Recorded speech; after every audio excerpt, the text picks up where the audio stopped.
Good evening Visakha వాజీ news కి స్వాగతం. నా పేరు మీనా కొట్టాల. ముందుగా వాజీ హెడ్లైన్స్ చూద్దాం. పర్యాటక మణిహారంగా విశాఖను తీర్చిదిద్దడమే లక్ష్యమన్న మంత్రులు. కైలాసగిరిలో పలు అభివృద్ధి పనులను ప్రారంభించిన హోం మినిస్టర్ అనిత, బాలవీరాంజనేయ వెల్లడి.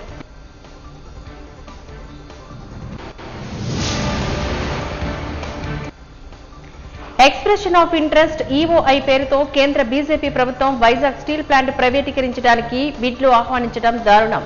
సిపిఎం నాయకుల విమర్శ.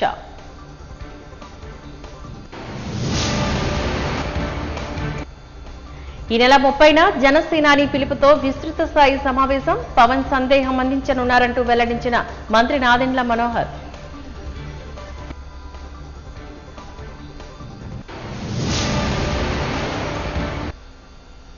ఇక డీటెయిల్స్ చూద్దాం.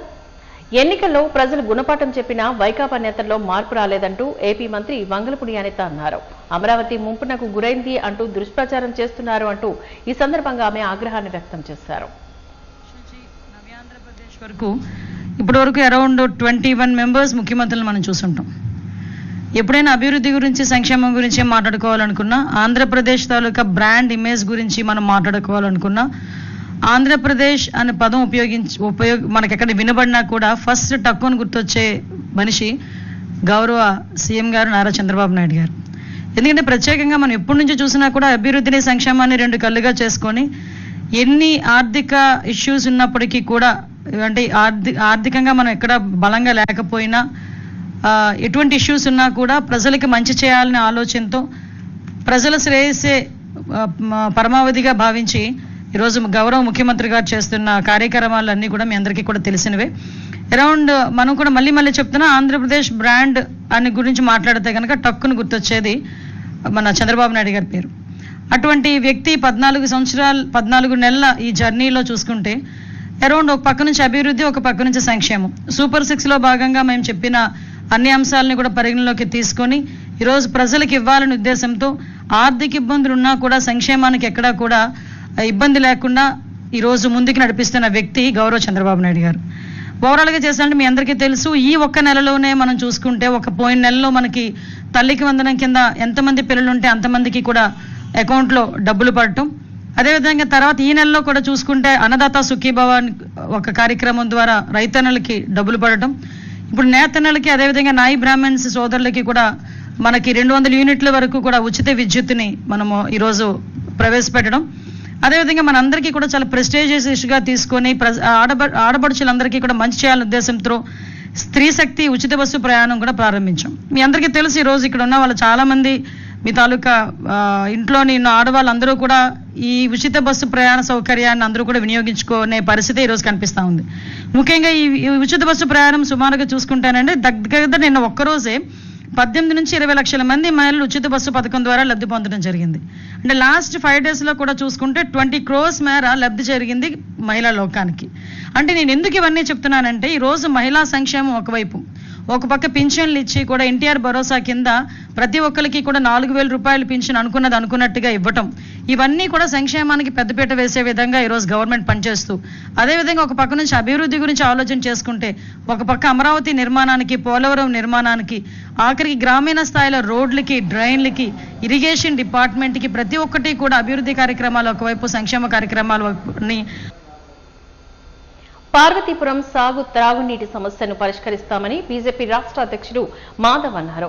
పార్వతీపురంలో నిర్వహించిన విస్తృత స్థాయి సమావేశంలోని మాధవ్ ప్రసంగించారు. ప్రతి గ్రామంలోని బీజేపీ జెండా రెపరెపలాడాలని అన్నారు. బీజేపీ సింబల్తోని పోటీ చేసేందుకు గాను బీజేపీ నేతలు ప్రణాళికలు రచించుకోవాలని అన్నారు. ప్రశాంతమైన ఉత్తరాంధ్రలో అపరిచితులు విధ్వంసకర రచనలు చేస్తున్నారంటూ మండిపడ్డారు.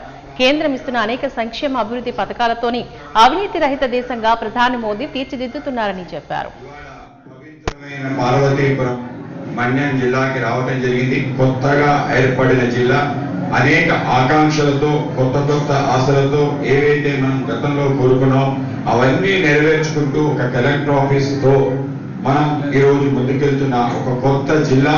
అటువంటి కొత్త జిల్లాకి రావడం నా అదృష్టంగా భావిస్తూ ఈ ప్రాంతాల్లో ఈ కార్యక్రమాన్ని మీ అందరూ కూడా పెద్ద ఎత్తున రావడం స్వాగతం పలికితం, అభిమానం చూపించిన మీ అందరి కార్యకర్త సోదరి సోదరులు అందరికీ కూడా ముందుగా నమస్కారాలు, ధన్యవాదాలు తెలియజేస్తున్నాను.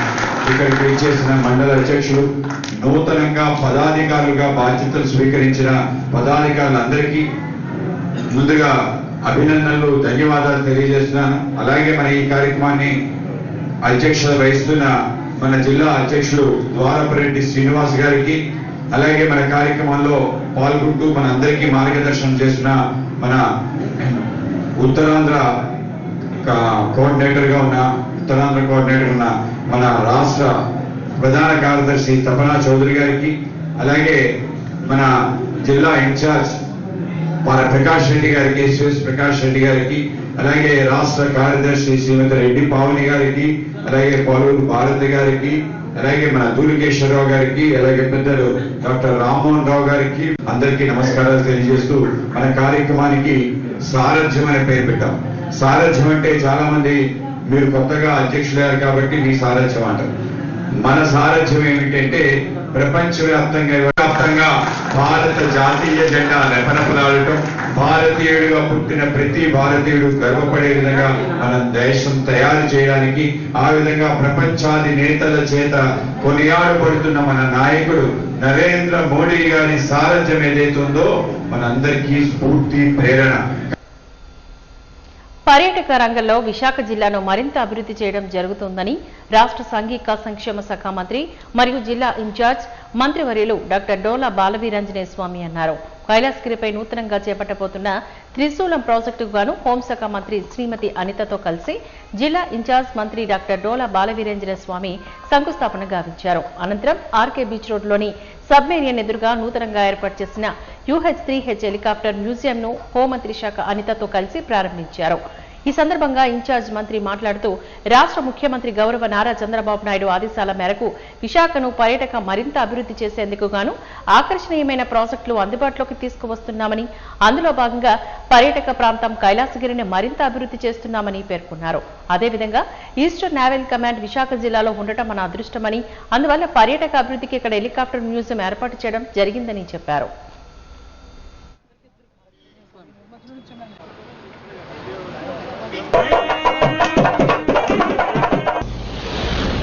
కూటమి ప్రభుత్వం అధికారం వచ్చినప్పటి నుంచి కూడా గౌరవ ముఖ్యమంత్రి వర్యులు శ్రీ నారా చంద్రబాబు నాయుడు గారు సూచనల మేరకు విఎంఆర్డే అన్ని నియోజకవర్గాల్లో కూడా అభివృద్ధి చేస్తూ, పార్కులను డెవలప్ చేస్తూ, బడ్జెట్ కన్వెన్షన్ సెంటర్లు కూడా నిర్మాణం చేస్తూ, అదేవిధంగా పర్యాటకంగా గౌరవ ముఖ్యమంత్రి గారు స్పెసిఫిక్గా చెప్పిందంటే పర్యాటక పరంగా విశాఖపట్నాన్ని మరింత అభివృద్ధి చేయాలని అనేకసార్లు నాకు అదేవిధంగా కమిషనర్ గారికి కూడా సూచించడం జరిగింది.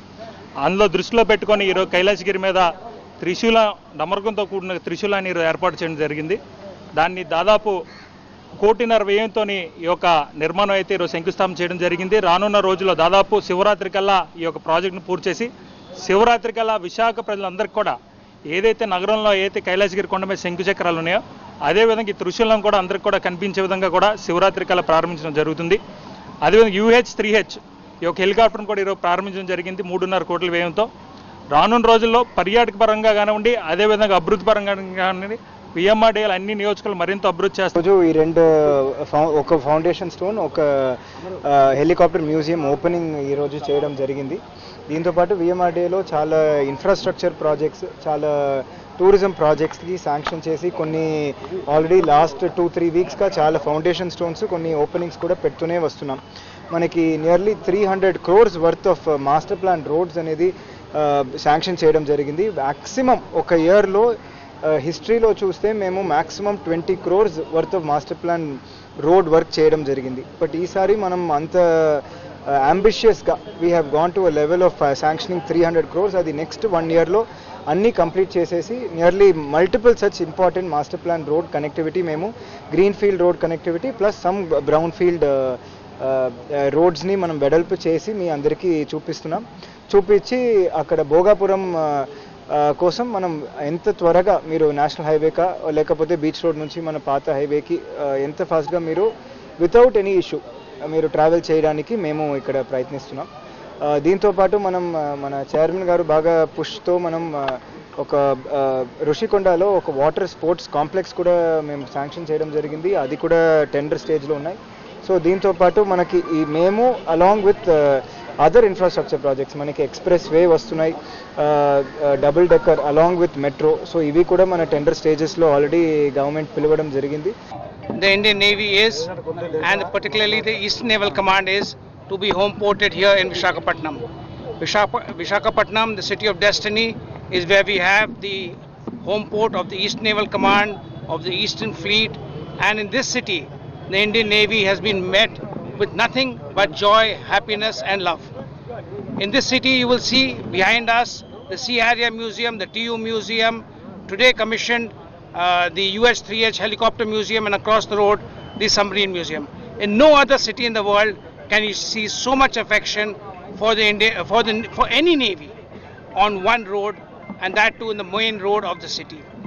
This Indian Navy is deeply indebted to the government of Andhra Pradesh, and particularly to the citizens and the government of the city of Visakhapatnam, and which has always hosted all our most important events. Most importantly, coming up on the 17th of February next year, the International Fleet Review, which will be reviewed by the Honorable President. Along with that, we will have Millen 26, IFR 26, and the IONS Conclave of Chiefs. So very many, a huge event coming up from the 17th to 20th of February next year, and it is going to be represented by many tens of navies. We are expecting somewhere between 70 to 100 navies to be present here, and this will really make Visakhapatnam a city of destiny and a city of maritime. VMRD ఆధ్వర్యంలో కైలాసగిరి మీద 55 అడుగులు ఎత్తున్నటువంటి త్రిశూలాన్ని, అంటే ఇక్కడ కైలాసగిరి అనే పేరు ఉంది కాబట్టి త్రిశూలం ఒక మంచిది ఏర్పాటు చేయాలన్న ఉద్దేశంతో VMRD చైర్మన్ ప్రణవ్ గారు, అదేవిధంగా మన కమిషనర్ గారు అందరూ కూడా నిర్ణయించుకోవడం జరిగింది. దానిలో భాగంగా ఇక్కడ ఈరోజు 150,55,00,000 రూపాయలతోటి ఈ త్రిశూలానికి ఏర్పాటు సంబంధించిన భూమి పూజ చేయడం జరిగింది. అదేవిధంగా ఈరోజు మనం బీచ్లో ఉన్నటువంటి హెలికాప్టర్ మ్యూజియాన్ని కూడా ప్రారంభించుకోవడం జరుగుతూ ఉంది. ప్రపంచ ఫోటోగ్రఫీ దినోత్సవాన్ని పురస్కరించుకొని నిర్వహించిన ఛాయాచిత్ర ప్రదర్శన తనకు గొప్ప అనుభూతినిచ్చింది అంటూ జీవీఎంసీ కమిషనర్ కేతన్ గార్గ్ అన్నారు. బీచ్ రోడ్లో బుధవారం ప్రపంచ ఫోటోగ్రఫీ దినోత్సవం సందర్భంగా విశాఖ మ్యూజియంలో వైజాగ్ ఫోటో జర్నలిస్ట్ అసోసియేషన్ ఏర్పాటు చేసిన 186వ ప్రపంచ ఫోటోగ్రఫీ దినోత్సవాన్ని పురస్కరించుకొని 2 రోజుల పాటు ఫోటో ఎగ్జిబిషన్ ప్రారంభోత్సవ కార్యక్రమానికి ఆయన ముఖ్య అతిథిగా హాజరై జ్యోతి ప్రజ్వల గావించి ప్రారంభించారు. ఫోటోగ్రాఫర్ల ప్రత్యేక ఛాయాచిత్ర ప్రదర్శనను నిశితంగా పరిశీలించి ఆయన స్వయంగా తన మొబైల్ ద్వారా క్లిక్ మనిపించారు. ఈ సందర్భంగా ఆయన మాట్లాడుతూ వైజాగ్ ఫోటో జర్నలిస్టు ఏర్పాటు చేసిన ఎగ్జిబిషన్ ఆద్యంతం అద్భుతంగా ఉందని చెప్పారు. ఈ ఎగ్జిబిషన్ ను ఒకవైపు నగరాభివృద్ధికి సంబంధించిన ఫోటోలతో పాటు మరోవైపు పలు సమస్యలు ప్రతిబింబిస్తూ ఇంకోవైపు అనేక విషయాలకు స్ఫూర్తిగా నిలిచిందని అన్నారు.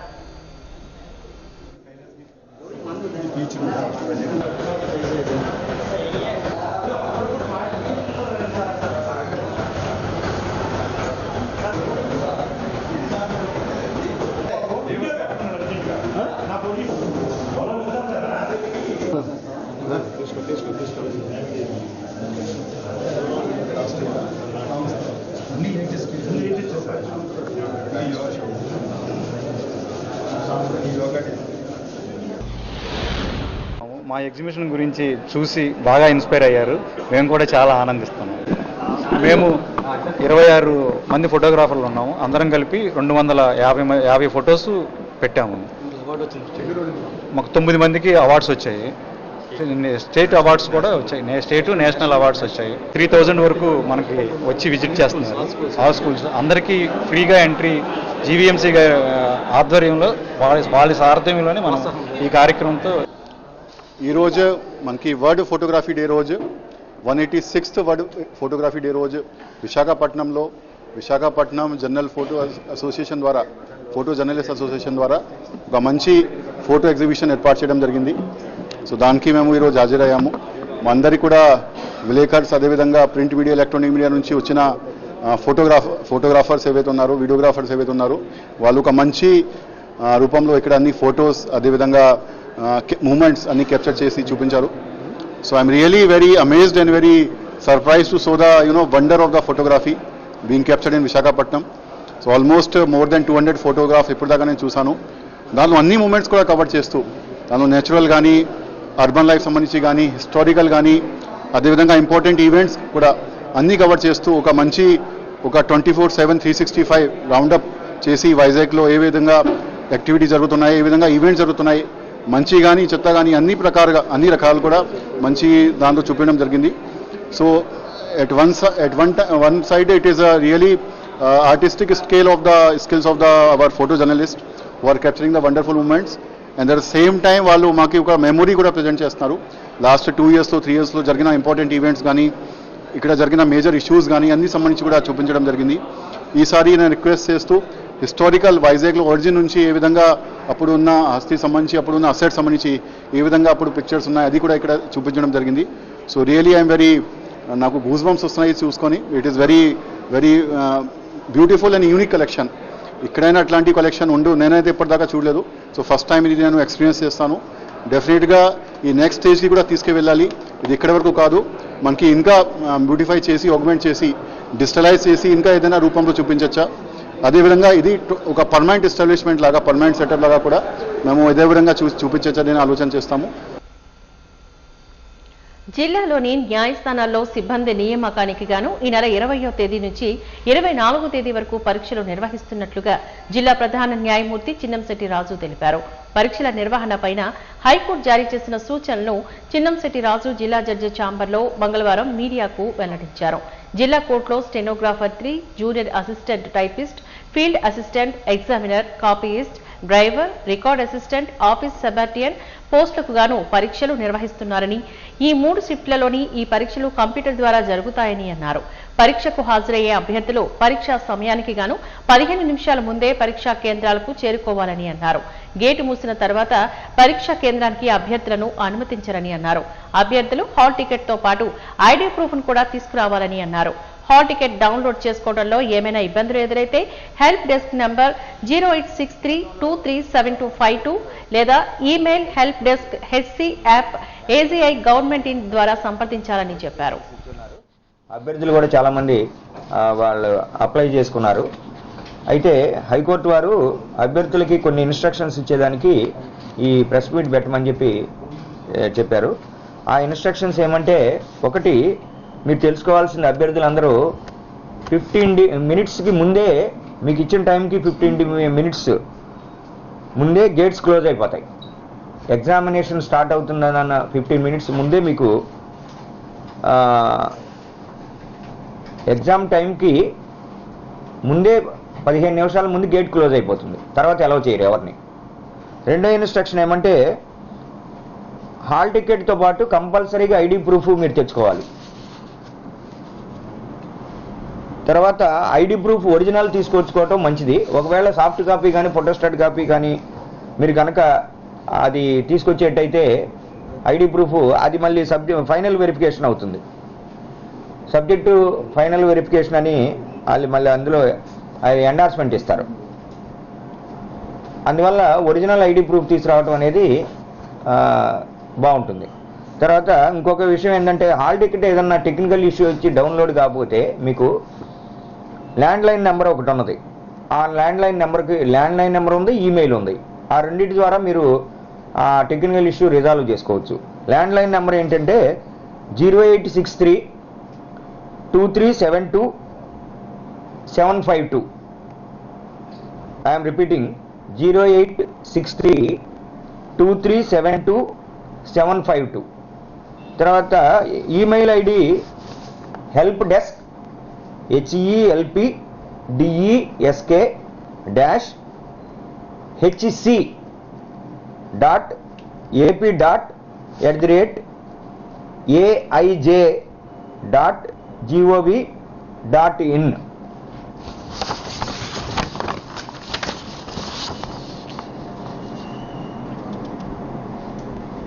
తర్వాత ఎటువంటి ఇంటర్వ్యూ కానీ వైవ్ అవర్స్ కానీ కొన్ని పోస్టులకు ఉండదు. ఓన్లీ కంప్యూటర్ బేస్డ్ ఎగ్జామినేషనే. అయితే స్టెనోగ్రాఫర్ గ్రేడ్ 3 కానీ, టైపిస్ట్ కానీ, కాపీయిస్ట్ కానీ, డ్రైవర్ లైట్ వెహికల్ కానీ వీళ్ళకి స్కిల్ టెస్ట్ ఉంటుంది. ఇది కంప్యూటర్ ఎగ్జామినేషన్లో సక్సెస్ అయిన క్యాండిడేట్స్కి స్కిల్ టెస్ట్ ఉంటుంది. అది తర్వాత ఆ టెస్ట్ని నిర్వహిస్తారు. తర్వాత ఆల్రెడీ స్క్రైబ్ కావాలని అడిగిన వాళ్ళకి హైకోర్టు వారు స్క్రైబ్ని అపాయింట్ చేస్తూ లిస్ట్ ఇచ్చారు. సడన్గా ఎగ్జామినేషన్కి వచ్చేటప్పుడు కానీ ఏదన్నా for any reason due to accident కానీ ఏదన్నా మెడికల్ ఎమర్జెన్సీ వచ్చి unable to write, if they are unable to write computer based examination are unable to move the mouse, అలాంటి పరిస్థితి ఏదైనా వస్తే అక్కడక్కడ స్పాట్లో స్క్రైబ్ని అడిగితే ఆ సెంటర్ టీసీఎస్ ఇన్ఛార్జి ఉంటారు, వాళ్ళు అక్కడ జడ్జి గారు కూడా ఉంటారు, వాళ్ళని సంప్రదిస్తే మీకు ఆ స్క్రైబ్ని మళ్ళీ ఇమీడియట్గా అక్కడక్కడే అపాయింట్ చేసేదానికి అవకాశం ఉంది. ఎక్స్ప్రెషన్ ఆఫ్ ఇంట్రెస్ట్ ఈఓఐ పేరుతో కేంద్ర బీజేపీ ప్రభుత్వం వైజాగ్ స్టీల్ ప్లాంట్లో 44 విభాగాలను ప్రైవేటీకరించడానికి బిడ్లు ఆహ్వానించడాన్ని సిపిఎం నాయకులు విమర్శించారు. ఇది స్టీల్ ప్లాంట్ను ప్రైవేటీకరించే చర్య అని, దీన్ని వెంటనే రద్దు చేయాలని రాష్ట్ర గౌరవ ముఖ్యమంత్రి చంద్రబాబు నాయుడు, ఉప ముఖ్యమంత్రి పవన్ కళ్యాణ్ వెంటనే జోక్యం చేసుకుని ఈఓఐని రద్దు చేయించాలని డిమాండ్ చేస్తూ సిపిఎం విశాఖ జిల్లా కమిటీ నేడు జగదాంబకూడలో ప్రదర్శన, ధర్నా నిర్వహించింది. కార్యక్రమాన్ని ఉద్దేశించి సిపిఎం విశాఖ జిల్లా కార్యదర్శి ఎం జగ్గునాయుడు మాట్లాడారు. విశాఖపట్నం స్టీల్ ప్లాంట్కు రివైవల్ ప్యాకేజీ ప్రకటించిన సందర్భంలో దేశ ప్రధాని నరేంద్ర మోదీ ప్రభుత్వ రంగ విశాఖ ఉక్కు సెంటిమెంట్తో కూడింది, దేశంలోనే దీన్ని అగ్రగామి సంస్థగా నిలుపుతాం, స్టీల్ రంగంలోని స్వయం సమృద్ధి సాధిస్తామని చెప్పి ఇది మా ప్రభుత్వ నిబద్ధతకు నిదర్శనమని ప్రకటించారని చెప్పారు.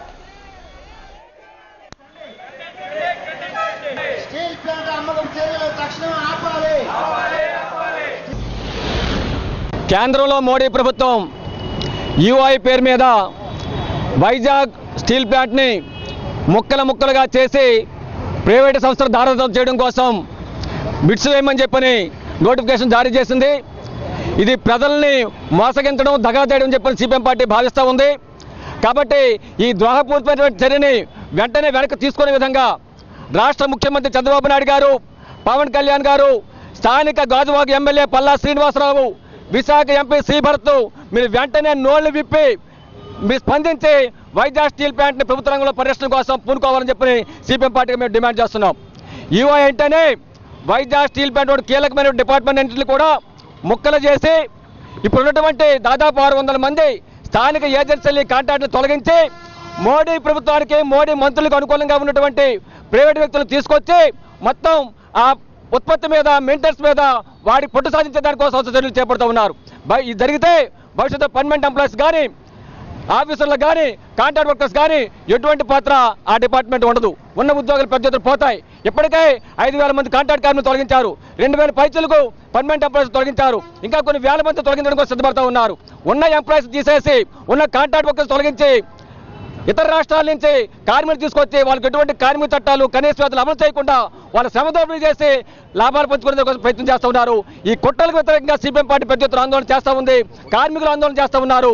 మీకు నమ్మి ఓట్లేసి గెలిపించారు ప్రధానికం. ఎందుకని ఎన్నికల ముందు టీడీపీ, జనసేన, బీజేపీ ఎంపీలు చెప్పారు, మంత్రులు చెప్పారు, మాకు అధికారం ఇవ్వండి, మేము స్టీల్ ప్లాంట్ పరిరక్షిస్తాం, లాభాలు బాటు పట్టిస్తాం, దేశంలోనే అగ్రగామి స్టీల్ రంగం నిలిపిస్తామని చెప్పని మోడీ గారు చెప్పారు, చంద్రబాబు చెప్పారు, పవన్ కళ్యాణ్ చెప్పారు. ప్రజలు నమ్మి ఓటేసి గెలిపించారు. నమ్మి గెలిపిస్తే ఈరోజు మీరు చేస్తుంది ఏంటి? వైజాగ్ స్టీల్ ప్లాంట్ ఈరోజు ప్రైవేటీకరణ చేసి కార్పొరేట్ చేతిలో పెట్టేదాని కోసం మీరు పూనుకుంటూ ఉన్నారు. ఇది నమ్మి ఓట్లేసి గెలిపిన ప్రధాని కానీ వాళ్ళ నమ్మకాన్ని వమ్ము చేయడం, ద్రోహం చేయడం తప్ప ఇంకోటి కాదని చెప్పి స్పష్టంగా చెప్పదలుచుకున్నాం. కాబట్టి ఇప్పటికైనా సరే మీరు వెంటనే జోక్యం చేసుకొని ఈవై వెంటనే రద్దు చేయాలి, ప్రైవేటీకరణ వెంటనే రద్దు చేయాలి, తొలగించిన కాంట్రాక్ట్ కార్మికులు వెంటనే విధుల్లో తీసుకోవాలి, పర్మనెంట్ ఎంప్లాయీస్ తాలూకు ఉపాధిని కాపాడాలి. దీంతో పాటు స్టీల్ ప్లాంట్ కోసం భూములు ఇచ్చినటువంటి నిర్వాసులందరూ కూడా ఉద్యోగులు వెంటనే ఇవ్వాలని చెప్పి సిపిఎం పార్టీ డిమాండ్ చేస్తున్నాం. విశాఖపట్నం స్టీల్ ప్లాంట్ని 44 ముక్కలు చేసి అమ్మటానికి టెండర్లు పిలిచింది కేంద్ర బీజేపీ ప్రభుత్వం. రాష్ట్ర చంద్రబాబు నాయుడు ప్రభుత్వం ఈ టెండర్లను ఆమోదించి ఈ విభాగాల్లో ఉండేటటువంటి కార్మికులందరినీ తొలగించాలనేటువంటిది మొదటి దశలో నిర్ణయం చేసి ఈ దుర్మార్గమైనటువంటి చర్యకి కేంద్రంలో బీజేపీ, రాష్ట్రంలో చంద్రబాబు నాయుడు కూటమి ప్రభుత్వం పాల్పడింది. 6 నెలల పాటు ప్యాకేజీ ముసుగుతోటి నాటకం నడిపింది. ఇప్పుడు ఆ ముసుగు తీసేశారు. కార్మికుల యొక్క దీక్షా శిబిరాన్ని కూలగొట్టేశారు. ఆ చుట్టూ ఇనప కంచెలేసి కార్మికులు ఉద్యమాలు చేయకుండా అణిచివేసేటటువంటి చర్యలు చేపట్టారు. శ్రావణ మాసం ఆఖరి మంగళవారాన్ని పురస్కరించుకుని వంటం శ్రీ శ్రీ వాసవి కన్యకా పరమేశ్వరి అమ్మవారి ఆలయంలో మహిళలచే సామూహిక కుంకుమ పూజలు నిర్వహిస్తున్నట్లుగా ఆలయ అర్చకులు తెలిపారు. శ్రావణ మాసాన్ని పురస్కరించుకొని మంగళవారం నోములు నోచుకున్నారు. ఎంతో భక్తి శ్రద్ధలతో అమ్మవారికి వాయినాలు సమర్పించారని తెలిపారు. ఆషాఢ మాసంలో వారాహి నవరాత్రులను ఎంతో ఘనంగా నిర్వహించామో శ్రావణ మాసంలో మహాలక్ష్మి నోములను కూడా అంతే ఘనంగా నిర్వహిస్తున్నామని తెలిపారు.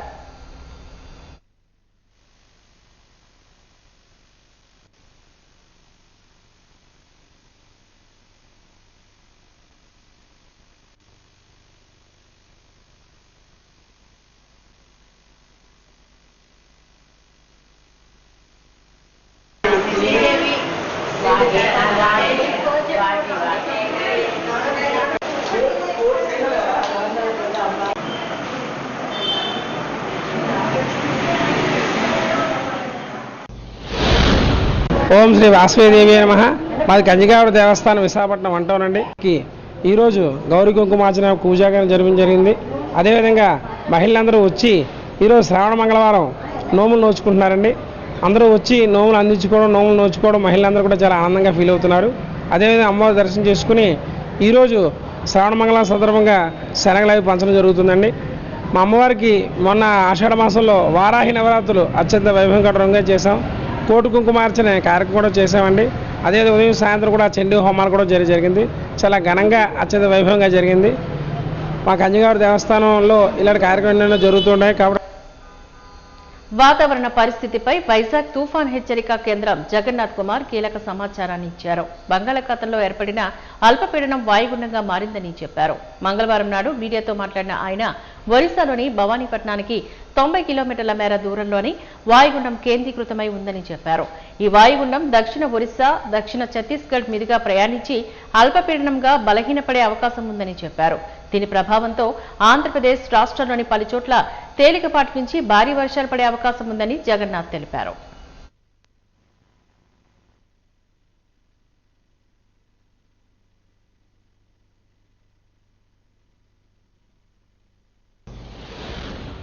నిన్నటి సుస్పష్ట అల్పపీడనం నిన్నటి సాయంత్రానికి పశ్చిమ మధ్య బంగాళాఖాతం, దానికి ఆనుకుని ఉన్న వాయువ్య బంగాళాఖాత ప్రాంతంలో వాయుగుండంగా పరిణామం చెందింది. తదుపరి పశ్చిమ వాయువ్య దిశలో పయనించి ఈ వాయుగుండం ఈరోజు ఉదయం తెల్లవారుజామున దక్షిణ ఒడిశా ప్రాంతమైన గోపాల్పూర్కు దక్షిణంగా ఉన్న ప్రాంతంలో తీరాన్ని తాకింది. ఈ వాయుగుండం దక్షిణ అంతర్గత ఒడిశా ప్రాంతమైన టిట్లాగఢ్కు 90 కిలోమీటర్ల ఆగ్నేయ దిశలో కేంద్రీకృతమై ఉన్నది. రాబోయే 6 గంటలలో ఇది పశ్చిమ వాయువ్య దిశలో పయనించి దక్షిణ ఒడిశా, దక్షిణ ఛత్తీస్గఢ్ తీరాల ప్రాంతాల మధ్య వాయుగుండం నుంచి సుస్పష్ట అల్పపీడనంగా బలపడే అవకాశం ఉన్నది. నిన్న 19 డిగ్రీల ఉత్తర అక్షాంశం వద్ద ఉన్న షియర్ జోన్ ఈరోజు మరింత ముందుకు జరిగి 20 డిగ్రీల ఉత్తర అక్షాంశం వద్ద భారతీయ ప్రాంతాలలో అనగా 3.1 నుంచి 4.5 కిలోమీటర్ల ఎత్తు వరకు విస్తరించి ఉన్నది. ఇక ఋతుపవన ద్రోణి దేశంలోని వివిధ ప్రాంతాలైన నలియా మీదుగా మరియు ఈ వాయుగుండం మీదుగా తూర్పు ఈశాన్య దిశలో ఉంటూ తూర్పు మధ్య బంగాళాఖాతం వరకు ఉన్నది. రష్యాకు చెందిన వివిధ కంపెనీలు, సంస్థల్లో ఉపాధి కల్పించే నిమిత్తం రాష్ట్ర ప్రభుత్వంతో కుదుర్చుకున్న ఒప్పందం ప్రకారం మంగళవారం స్థానిక 4 పాయింట్ హోటల్లోని ప్రాథమికంగా సమావేశమైన రష్యాకు చెందిన స్కిల్ కార్పొరేషన్ అధికార ప్రతినిధులు, ఆంధ్రప్రదేశ్ రాష్ట్ర ప్రభుత్వ ప్రతినిధులు, రష్యా నుంచి సెక్రటరీ జనరల్ అనోబా మైఖైల్, వివిధ హోదాల గల అధికారులు, ఆంధ్రప్రదేశ్ నుంచి higher educational and skill development ముఖ్య కార్యదర్శి Kona Sasidhar, skill development corporation MD G Ganesh Kumar, Andhra university VC GB Rajasekhar, ప్రభుత్వ సలహాదారు Seetha Sharma, skill development corporation ED Manohar, జిల్లా నైపుణ్యాభివృద్ధి అధికారి చాముండేశ్వరరావు, ఉపాధి కల్పన అధికారులు అరుణ, శాంతి తదితరులు పాల్గొన్నారు.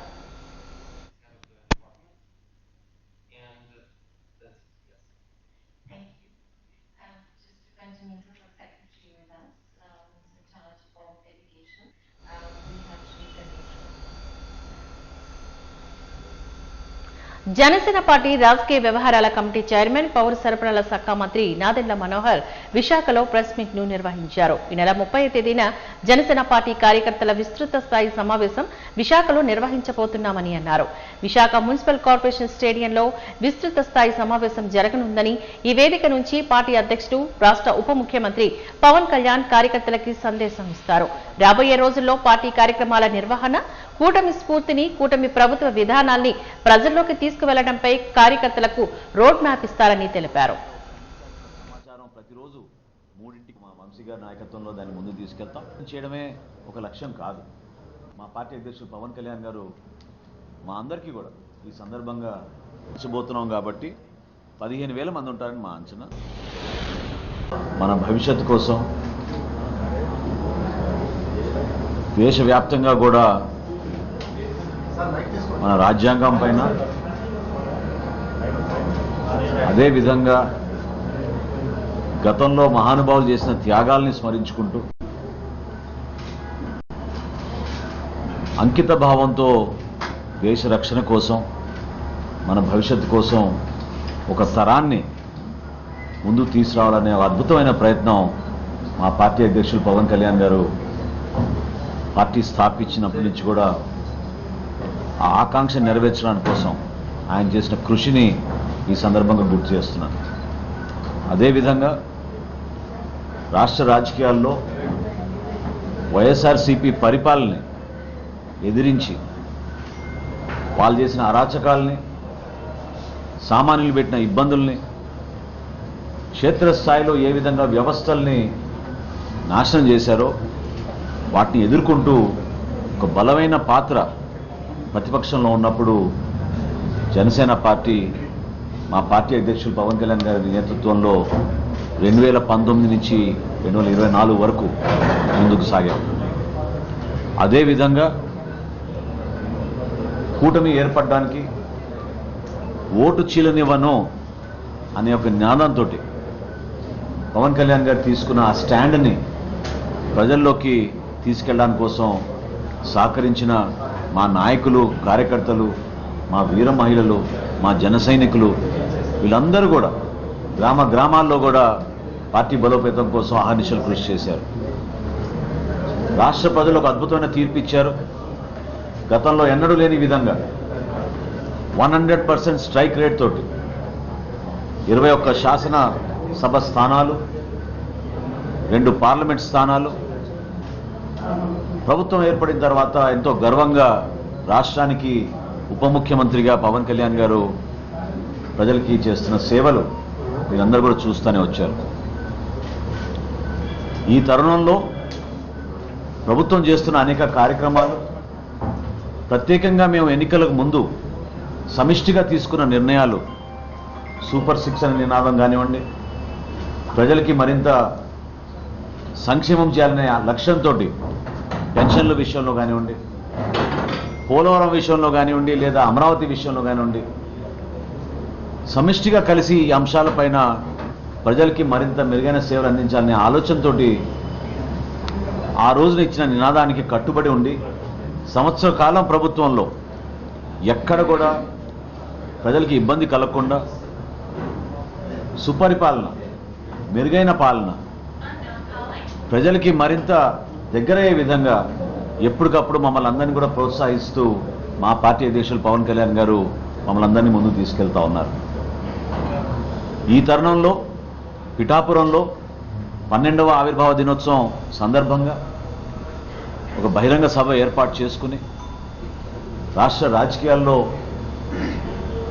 వర్తమాన రాజకీయాల్లో జరుగుతున్న పరిణామాలు, భవిష్యత్తులో ఏ విధంగా కలిసి ముందుకెళ్దాం అనే దానిపైన చాలా అద్భుతంగా చాలామంది దాంట్లో పాల్గొని కార్యక్రమాన్ని విజయవంతం చేశారు. పాజింగ్ న్యూస్ ముగించే ముందు ముఖ్యాంశాలు మరొకసారి చూద్దాం. పర్యాటక మణిహారంగా విశాఖను తీర్చిదిద్దడమే లక్ష్యమన్న మంత్రులు. కైలాసగిరిలో పలు అభివృద్ధి పనులను ప్రారంభించిన హోం మినిస్టర్ అనిత బాల వీరేంజనేయ వెల్లడి.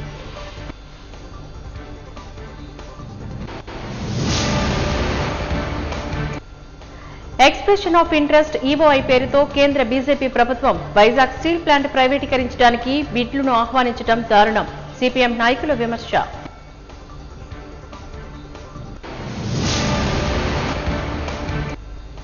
ఈ నెల 30న జనసేనాని పిలుపుతో విస్తృత స్థాయి సమావేశం. పవన్ సందేశం అందించనున్నారంటూ వెల్లడించిన మంత్రి నాదెండ్ల మనోహర్.